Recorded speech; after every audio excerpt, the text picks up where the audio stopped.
गंजाम जिला कोदला सहर को संजोग करुवा दिगी कोदला रास्तार अवस्था एवं जराजीर्ण हो पड़ी। रास्ता सारा खालखमा हो जाएगी दैनिक छोट बड़ दुर्घटना घटुवा देखा मिलूँ।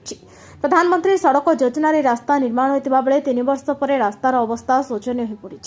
ए रास्ता दे स्कूल कॉलेज छात्री छात्रों आरंभ कर दैनन्दिन जानवाहन मोटरसाइकेल चलप्रचल होता बेले रास्ता खराब जो अनेक दुर्घटना घटुची।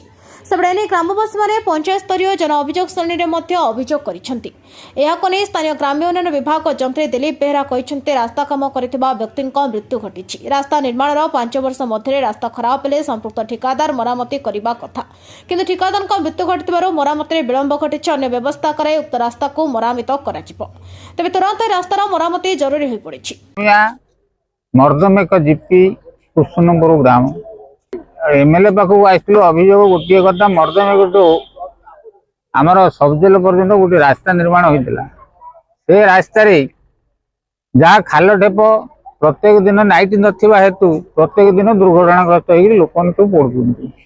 एमएलए को एक कथा आज आसिक कहलु कहला प्रतिश्रुति देइछन्ती कौन एमएलए करें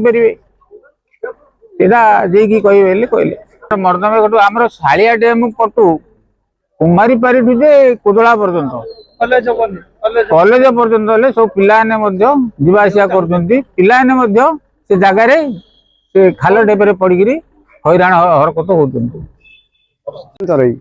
ग्राम दीगी ठारू सबजल पंजे रास्ता जो कदर्ज अच्छी कौटे आंठुए कौटे पेटे कौटे गाड़ी घोड़ा की मनुष्य चलना कर्तव्य।